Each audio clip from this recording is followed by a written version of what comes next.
باسم الاب والابن والروح القدس الاله الواحد امين. انجيل اليوم عن التجربه التي جرب بها الشيطان رب المجد يسوع. والغريب الذي يسترعي انتباهنا ان الشيطان يتطاول الى هذه الدرجه ويقول للسيد المسيح ان خررت وسجدت لي. والعجيب ايضا في تعبير الروح القدس الذي كشف فينا هذا السر ان المسيح هو الذي صعد للشيطان لكي يجرب منه. فالمسيح ادى فرصه للشيطان ان يجربه. مش عاوز اقول ادى فرصه، ده هو راح له للحته بتاعته وقال له انا هو جربني. وبعد ما اعطى فرصه للشيطان ليجربه تطاول الشيطان الى درجه خطيره جدا وقال له تعالى اسجد لي.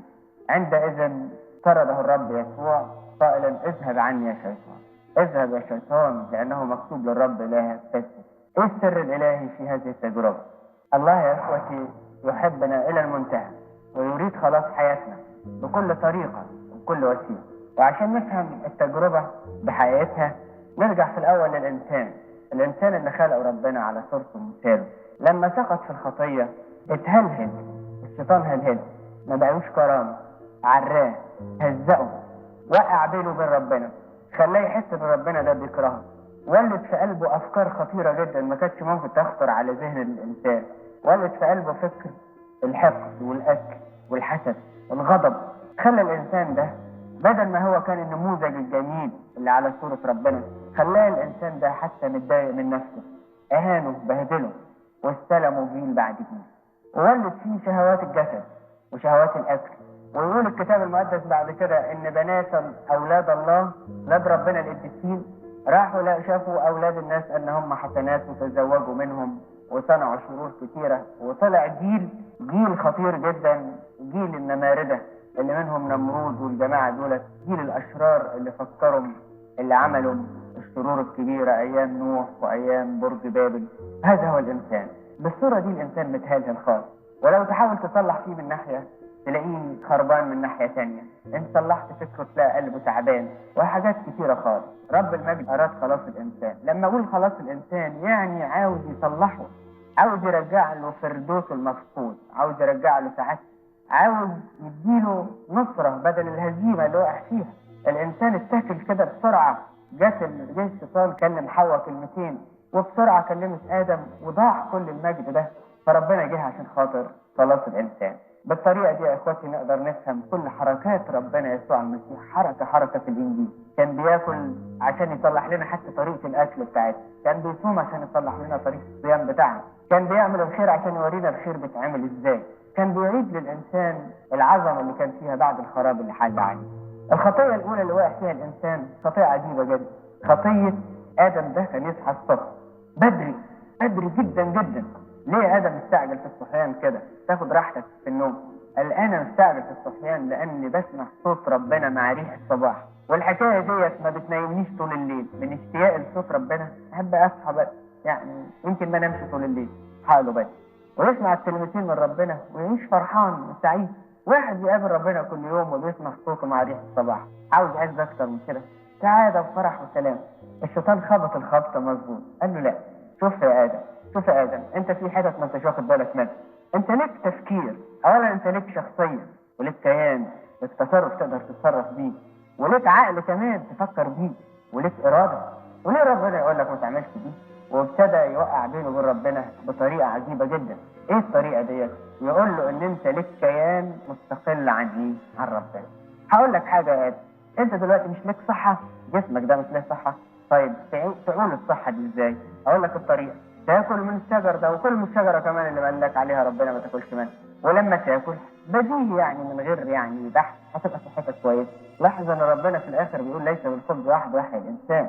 ادم وقع في الفخ ده انه ممكن فعلا يعيش بالاكل من الشجر وصحته تبقى كويسه ومش لازم حكايه مقابله ربنا الصبح. ابتدى الانسان يكون له كيان مستقل بذاته، وده اكبر خراب حل على الانسان. الانسان فاكر ان هو في شيء مهم. ولو تاخد بالك تجد ان التجسد الالهي فعلا هو التحام طبيعه ربنا بينا عشان مش يرجعنا لحاله ادم الاولانيه، عشان نقول مع بولس الرسول مع المسيح صلبت فاحيا لا انا بل المسيح يحيا فيا. وسر التجسد وسر التناول اللي على المذبح ده حقيقة هو امتداد أو استعلان مستمر للتجسد الإلهي حقيقة، لأن كل مرة تلاقي الجسد قدام على المذبح يعني معناه المسيح متجسد حقيقة هذا. وكل إن إحنا ناكل جسد المسيح ودمه يقوم المسيح يقول من يأكلني يحيا بيا، يبقى حقيقة إن المسيح جاي عشان خاطر يقول الحياة بيا أنا، وأنا جاي أقدم لكم الحياة. لكن دي عملية عاوزة تصحيح كتير، لأن الإنسان في حاجات اتلخبطت في مخه واتلخبطت في تفكيره ومشاعره وشهواته، وافتكر إن له كيان مستقل بذاته. هو ده بالطريقة دي نقدر نفهم التجربة تمت ازاي.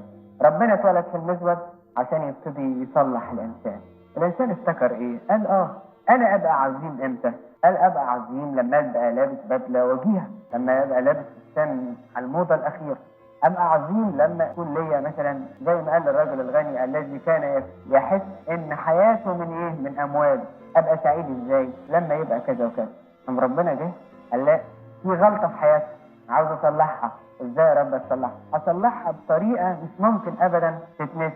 هتولد في مزود بقى واتولد في هذا المكان، وابتدي معاكم خطوة خطوة إن في الواقع العظمة في وجود الله. هذا المزود كان عظيم، كانت الملائكة حواليه رغم ما فيهوش حاجة غير شوية الرعاة البسطة. ليه؟ لأن العظمة هي وجود الله في حياة الإنسان، وجود الله في حياة الإنسان. لكن العظمة مش في قصر هيرود، مش في قصر هيرود. فالمسيح جاي يصلح حاجات كتير خالص. الخراب اللي حل بالإنسان ابتدى منين؟ ابتدى من تجربة الشيطان الأولانية. قال له الشيطان جه يجرب آدم، فيقول الكتاب المقدس بدقة متناهية إن ربنا يسوع المسيح أصعد بالروح إلى الجبل ليجرب من إبليس. كأن إبليس ما جاش يجرب المسيح، ودي ناحية خطيرة. إحنا مش ممكن نشجع واحد إنه يروح للشيطان يقول له تعالى جربني، ده اسمه تهور.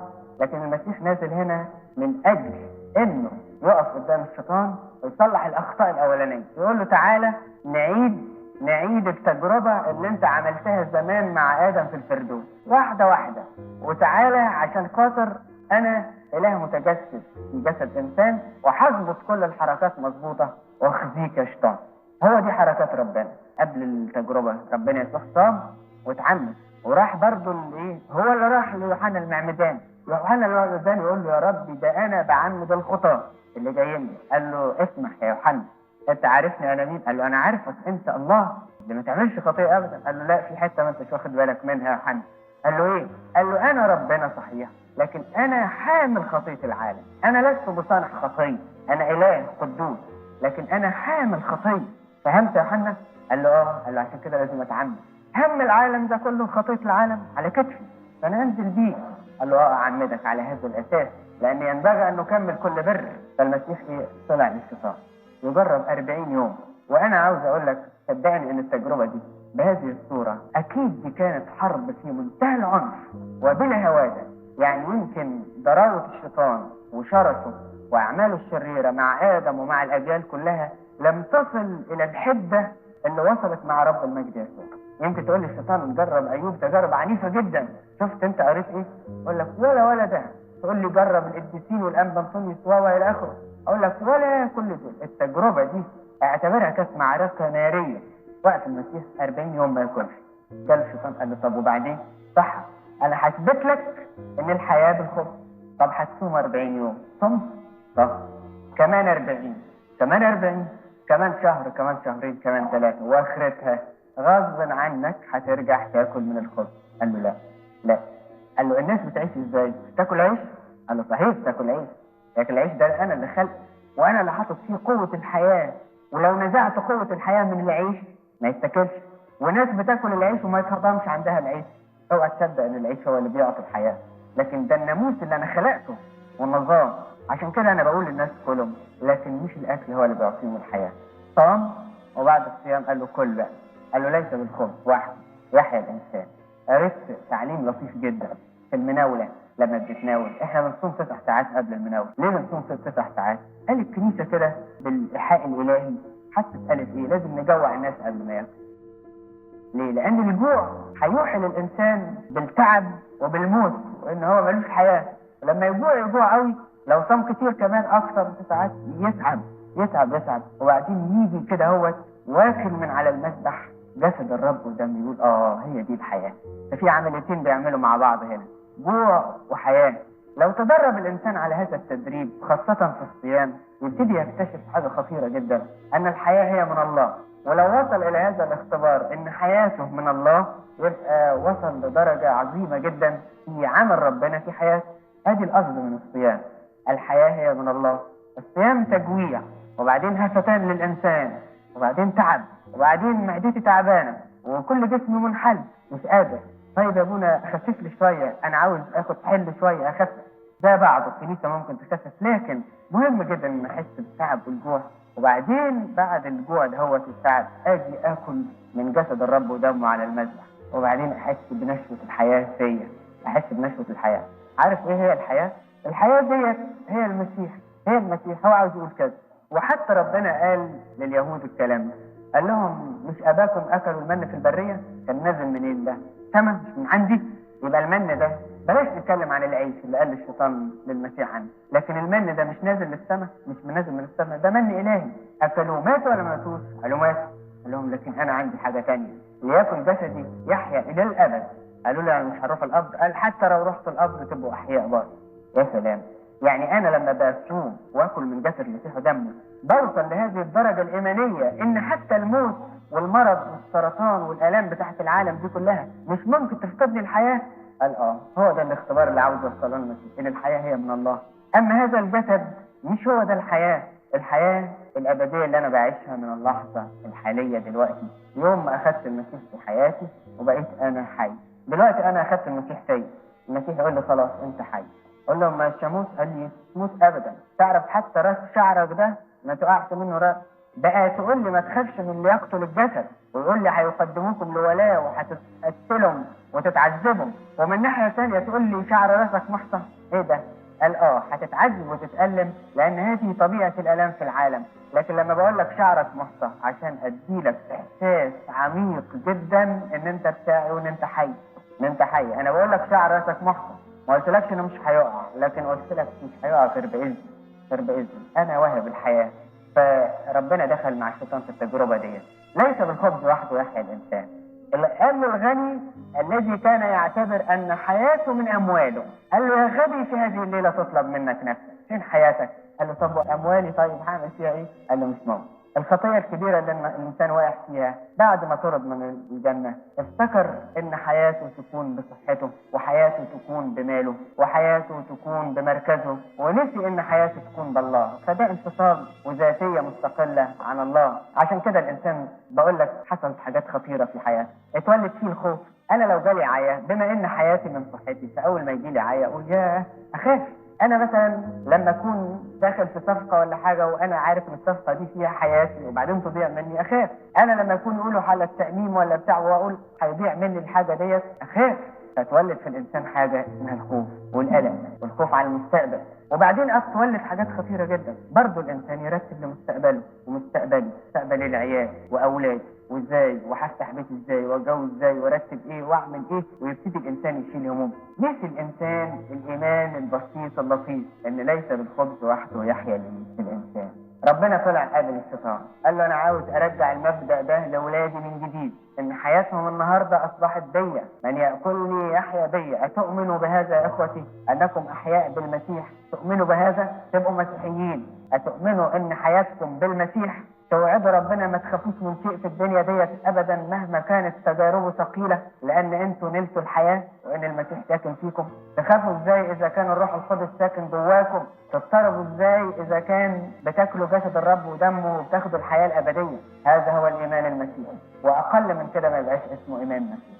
ومن اجل هذا الايمان نزل ربنا من السماء، ومن اجل هذا نزل وقابل الشيطان خصيصا ليكتب لنا هذا السر، وقال له ليس بالخبز وحده يحيا الانسان. ابتدى الانسان يرجع لربنا تاني وياخد مكانه الطبيعي بقى، ربنا حي فيه، بقى شجاع بقى، يقدموا له الاستشهاد شجاع. تحبس ريحه تتقلب الامواج بتاعه البحر والمركب، يقول لك معلش مهم. المركب قربت تتقلب يقول لك يسوع جوه. حاجه عجيبه قوي. المسيحي ده انسان حي. عشان كده المسيحيين الشهداء كانوا لازم يتناولوا ليله الاستشهاد، وسالهم الواي قال لهم ايه ده اللي بتعملوه ده اللي بتاكلوه؟ قالوا له هذا هو سر التناول. سر التناول نحن نقيمه وهو يقيمنا، ونحن لا نستطيع ان نحيا لحظه واحده بدون المسيح، لاننا نحمل الله في حياتنا. الكلام عجيب جدا.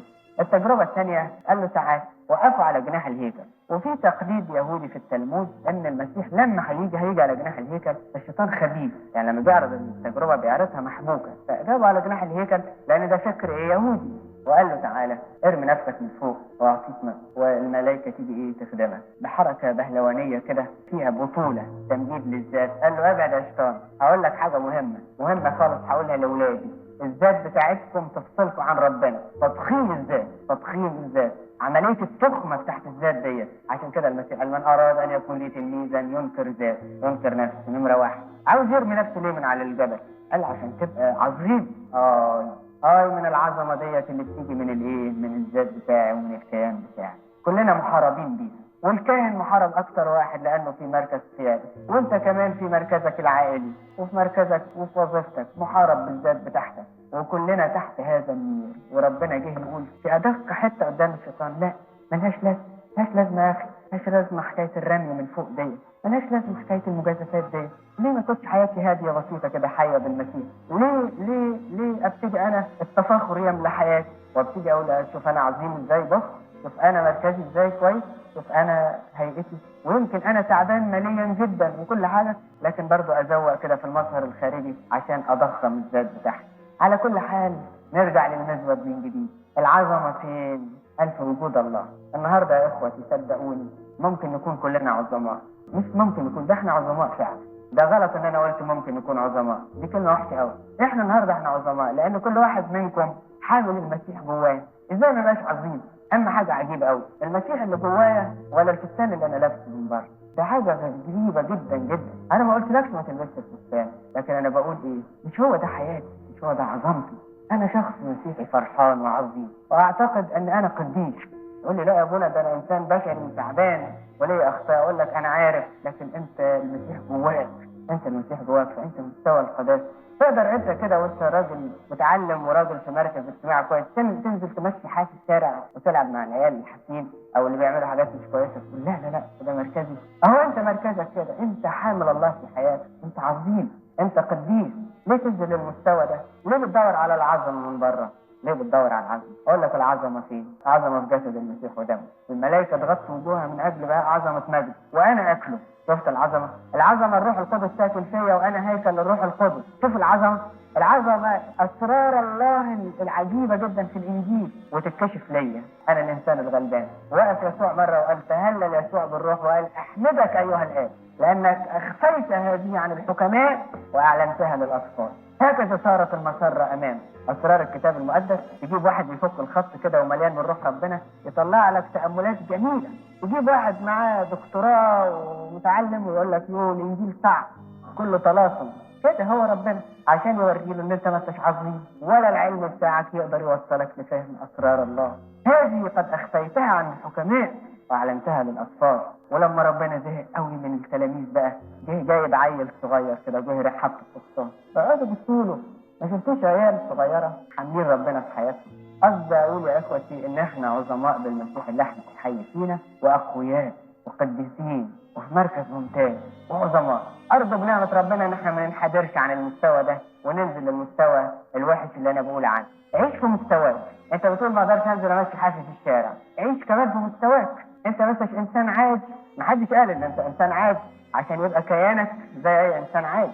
انت انسان حمل الله فيه، بهذا تكون مسيحي وهذا هو الايمان بتاعك. التجربه الثالثه قال له شوف بقى انا بقى تعبت استمتعت بقى وانا هجيب لك بقى على الاخر خالص العالم كله اديهولك.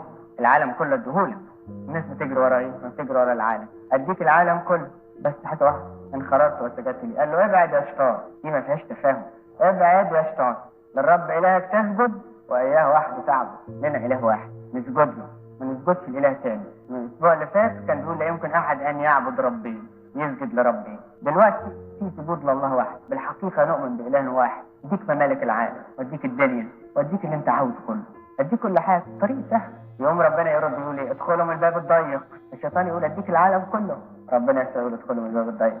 الشيطان يقول اديك الممالك دي كلها. يقول ما اقرب الطريق. يا اخوتي احنا النهارده قدام اختبار عميق جدا جدا. العالم والمسيح بيقول اسجدوا لي. ايه اللي بيحصل؟ اللي بيحصل ان احنا ملناش ثقه في ربنا، فكرنا لما نمشي مع المسيح يحصل لنا عوز، يحصل لنا ضيق، يحصل لنا اي متاعب، فيقوم يقول لك ايه لما شويه التجئ للعالم. لا، اتاكد لو كنت دقيق في اعمالك ودغري في تصرفاتك وترضي وجه ربنا مش ترضي الشيطان، مش عشان مكسب قريب تعمل تصرف شيطاني وتسجد للشيطان. ثق تمام ان الله لن يتخلى عنه، ولم يتخلى الله عن اولاده ابدا في كل اعمالهم ما دام بيلتجئوا اليه بالطرق السليمه، الطرق المسيحيه الكويسه. السجود لربنا ده في عبادتنا هنا. احنا بنيجي الكنيسه عشان نسجد لربنا، نيجي الكنيسه هنا عشان نسجد لربنا، يعني نقول له يا ربي ليس لنا اله غيرك، انت تملك حياتنا. طب وايه دي الاختبار ده يتحول في حياتنا الى احساس داخلي بالغنى الكامل. يعني المسيح وهو الشيطان بيقول له اديك الممالك دي، قال له انت اهدى للبعيد، ده انا خالق العالم ده كله، انا الغنى بنفسي. شوف بقى بولس الرسول في السجن كتب كلام جميل، الفقراء ونحن نغني ايه؟ كثيرين. هو في السجن سلاسل في ايديه ويمكن ما تعشاش، لكن جواه المسيح. بس للناس اللي بره كده قال دول ما معهمش المسيح يبقوا فقراء، كل اللي معاهم ده ممكن يضيع. الفقراء ونحن نغني كثيرين. ممكن تطلع النهارده من الكنيسه وتحس بغنى كامل في حياتك يملا كل جوانب قلبك ومشاعرك بكل سهوله. باختصار يا اخوتي، ربنا يرضي عشان خاطري وعشان خاطرك يروح يقابل الشيطان، وده مركز وحش جدا. ده انا لما اقول لك يا فلان روح قابل صاحبك ده اللي اهانك وذلك وشتمك وخسرك حاجات كويسه وعمل فيك عمل، وانسان ماشي مع الشيطان يقول له انا مالي وانا ايه نزلني ليه؟ عشان خاطري معلش انزل. المسيح عمل كده، قال عشان خاطرك انزل للشيطان. شوف يا اخواتي ازاي ربنا ينزل للشيطان، دي كبيره قوي. انا اقول نزوله للصليب، عاوز اقول ده نزوله للشيطان دي حاجه مش معقول. الاله الممجد ينزل للشيطان؟ طب ينزل بني ادم دي بنستكبرها، ينزل للشيطان اقول له تعالى جربني، قال معلش عشان خاطركم عشان انتصر. خلاصه القول المسيح انتصر وجاءت الملائكه تخدمه وانتصر لينا. احنا بنعتبر النصرة دي لينا لانه هو اخونا البكر. فالحكاية بسيطة خالص، عاوز حسبة بسيطة جدا تتلزق في مخنا دلوقتي. بما ان المسيح انتصر على الشيطان، وبما اني انا شخصيا حامل المسيح داخل نفسي، اذا الشيطان بالنسبة لي اصبح نشيد. وانا مش ده اعتزاز بذاتي، انا بقول المسيح اللي ساكن فيا بما انه هو غلب الشيطان يبقى انا بسهولة جدا اغلب. المسيح قال كده الاعمال التي انا اعملها تعملونها واعظم منها. ازاي؟ قال لان انا هسكن جواكم. فنطلع النهارده بنعمة ربنا من الكنيسة كل واحد المسيح في قلبه يقول خلاص شيطان ده كان عاشي صحيح، لكن على مين؟ على المسيح. على المسيح. امال الشيطان بيبهدلنا ازاي لغايه النهارده؟ ابدا. صدقني في قديسين النهارده بهدلوا الشيطان بهدله فوق الوصف. اسمع الانبا طونيوس والانبا بولا والانبا سو والقديسين. امال ليه بيبهدلني؟ انا اللي وحش النهارده، انا مش مقدر قيمه ربنا اللي فيا. انا بروح له لغايه حده واقول له تعالى فرجني على المجله ديت، فرجني على الفيلم ده، وفرجني على التلفزيون ده، وفرجني على الحاجات ديت، وابتدي اتفاهم مع الشيطان. وبعدين اقول فين قوتي؟ تعرف شمشون الجبار ده اول ما نام على حجر دليله، انت عارف اللي حصل بيه. اللي حصل بقى يلعبوا بيه يقولوا له ارقص لنا يا شمشون. اللي حصل ان هم دوروه في الطاحونه. ما هو كده على طول. وشمشون لما جاله روح ربنا من جديد مسك البيت وطربقه ونزله فرافيك باللي فيه كله. هو ده الانسان. اوعى تتنازل عن القوه الجباره اللي فيك ديت. مسيح فيك، انت مش داري بالعظمه اللي انت فيها وبالمجد اللي انت فيه. هي دي خلاصه التجربه اللي نزل ربنا مع الشيطان عشان يشوف لنا هذه الاسرار العجيبه. لذلك يا احبائي احنا نخرج من النهارده من الكنيسه ونقول ربنا معانا واقوياء بيه واغنياء بيه، ونستطيع كل شيء في المسيح الذي يقوينا. لالهنا المجد الدائم.